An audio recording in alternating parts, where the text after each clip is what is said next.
आणि yes, please तुमची स्वतःची काळजी तुम्ही घ्या. तुम्ही कितीही मोठे इन्फ्लुएन्सर असाल पण तुमच्या जीवापेक्षा काही मोठं नाहीये.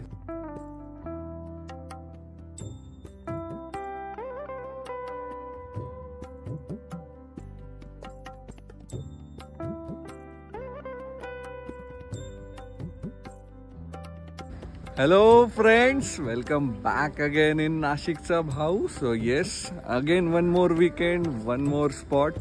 So आज ॲक्च्युली स्पॉट एक्सप्लोर करण्यापेक्षाही मला एक मोठी गोष्ट बोलायची होती, कारण सध्या आपण न्यूजवर ऐकतोय की भरपूर सारे इन्फ्लुएन्सर ब्लॉगर्स यांच्यासोबत काही ना काही आपण काय म्हणता येईल इन्सिडेंट्स होताना कळत आहे. आणि मागेच एक अन्वीचा इन्सिडेंट आत्ताच झालेला आहे. सो मी एकच सजेस्ट करेल मित्रांनो की आता मॉन्सून सीझनमध्ये निसर्गाच्या किती जवळ गेलं पाहिजे किंवा निसर्गासोबत कसं बिहेव केलं गेलं पाहिजे या गोष्टींचा आपण थोडा विचार करायला पाहिजे. कारण आजकाल मी बघतो इन्फ्लुएन्सर त्यांचा कंटेंट जास्त चांगला बनवण्यासाठी थोड्याशा नेक्स्ट लेवलच्या गोष्टी एक्सपिरियन्स करतात, ॲडव्हेंचर करतात आणि त्याच्यामुळे त्यांना ह्या गोष्टी फेस कराव्या लागतात. सो मी विचार केला की नाशिकजवळ आता सध्या त्र्यंबकेश्वर एरियामध्ये तुम्ही बघतायत की पावसाचा जो वेग आहे तो खूप जास्त वाढलेला आहे. त्याच्यामुळे तिकडचे सगळे स्पॉट बंद झाले होते. सो मी विचार केला आपण आपल्या व्ह्युअर्सला आज काहीतरी शांत स्पॉट किंवा नॉर्मल स्पॉट किंवा इझी स्पॉटवर घेऊन जाऊ आणि तो स्पॉट आहे पांडवलेणी.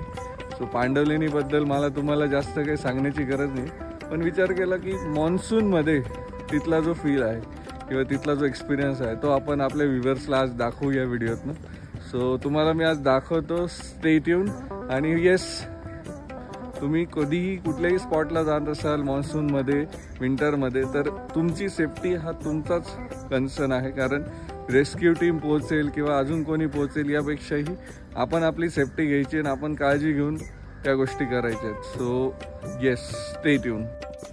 कुठल्याही स्पॉटवर जाण्यापूर्वी तुम्ही जर त्याबद्दलची माहिती आधी काढून घेतली यूट्यूब किंवा सोशल मीडियाच्या माध्यमातून तर ते तुमच्यासाठी खूप फायदेशीर ठरणार आहे. आणि जर तुम्हाला ते पॉसिबल नाही झालं तर तिथला लोकल गाईड किंवा लोकल पर्सन तुमच्यासोबत असू देणं हे कधीही तुमच्या सेफ्टी पॉईंट ऑफ व्ह्यूने उपयुक्त असणार आहे. सो जेव्हा केव्हा तुम्ही एखादा ॲडव्हेंचर प्लॅन करता किंवा एखादी मॉन्सून प्लेस व्हिजिट करण्याचा प्लॅन करता तेव्हा ह्या गोष्टी तुम्ही प्रकर्षाने पाळल्या पाहिजे. प्लस जेव्हा केव्हा तुम्हाला एखादा डिफाईन रस्ता असेल तिथे जाण्यासाठी तर तो रस्ताच तुम्ही यूज करा. कुठलेही पायवाट, कुठलेही मधला रस्ता त्या जागी तुम्ही यूज नका करू, जेणेकरून तुमची सेफ्टी धोक्यात नाही येणार. सो तुम्ही बघू शकतायत की काही सोशल वर्कर तिथलं जे काही कचरा वगैरे आहे तो क्लीन करण्याच्या उद्देशाने इथे आलेले आहेत. खरं तर हेच सोशल इन्फ्लुएन्सर्स आहेत. आणि तिथे एंट्री करण्यासाठी तुम्हाला 25 रुपीजची फीज पे करावी लागते पांडवलेणीला. आणि टायमिंग्स तुम्ही बघू शकताय 7:30 ते 6:30. पण जवळपास राहणारे लोक मॉर्निंग वॉकला वगैरे इथे येत असतात. सो तिथे एंट्री केल्यापासूनच तुम्हाला लेण्यांचे दर्शन व्हायला सुरू होते आणि भरपूर लेण्या बघायला मिळतात. आणि खरंच नाशिकला ह्या जे लेण्यांचा हा जो स्पॉट आहे हा एक खूप सुंदर पर्यटन स्थळाचा स्पॉट लाभलेला आहे. नाशिककरांना एवढ्या जवळ अंतरावर एवढ्या सुंदर लेणी बघायला किंवा अनुभवायला मिळतात, ही खूप छान गोष्ट आहे.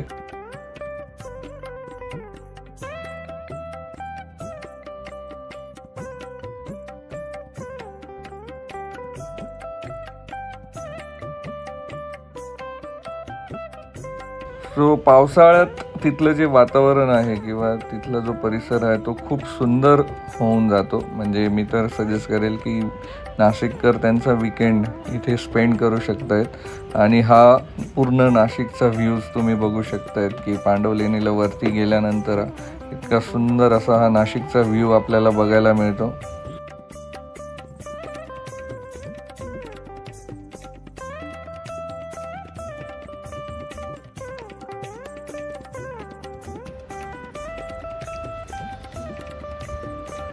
तर तुम्ही तिथे भरपूर वेळ स्पेंड करू शकतायत आणि तुमच्या फॅमिलीसोबत, फ्रेंड्ससोबत येऊन त्या लेण्या बघू शकतायत, त्याचे ऑब्झर्वेशन्स करू शकतायत की कशा पद्धतीने ते कोरीव काम केलं गेलं आहे.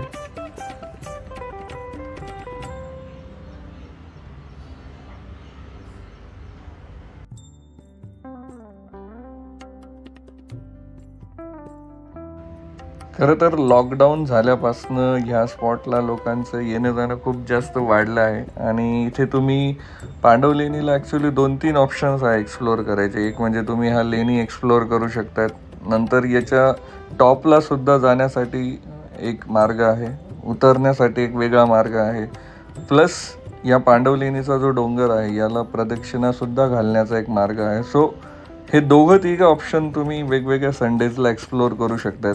माझा सगळ्यात फेवरेट ऑप्शन जर तुम्ही विचाराल तर मी सांगेल की मला पांडव लेणीच्या डोंगरला जी प्रदक्षिणा घातली जाते ना, तो चक्कर खूप जास्त आवडतो. कारण ऑलमोस्ट 1.5 आवरचा तो चक्कर आहे, पण निसर्ग खूप सुंदर अनुभवायला मिळतो. प्लस रस्त्यात तिथे आपल्याला मोर आणि लांडोरसुद्धा बघायला मिळतात. सो तो खूप भारी एक्सपिरियन्स असतो.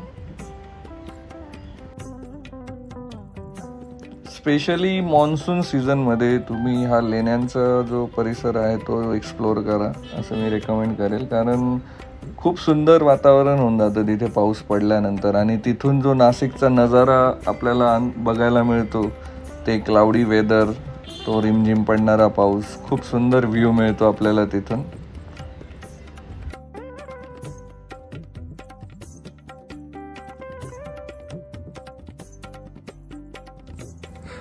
सो झालंय आमचं आता लेणी बघून, आणि तुम्हाला हा व्हिडिओ कसा वाटला मला नक्कीच कमेंट बॉक्समध्ये लिहा. आणि येस, प्लीज तुमची स्वतःची काळजी तुम्ही घ्या. तुम्ही कितीही मोठे इन्फ्लुएन्सर असाल पण तुमच्या जीवापेक्षा काही मोठं नाही आहे. So thank you for watching.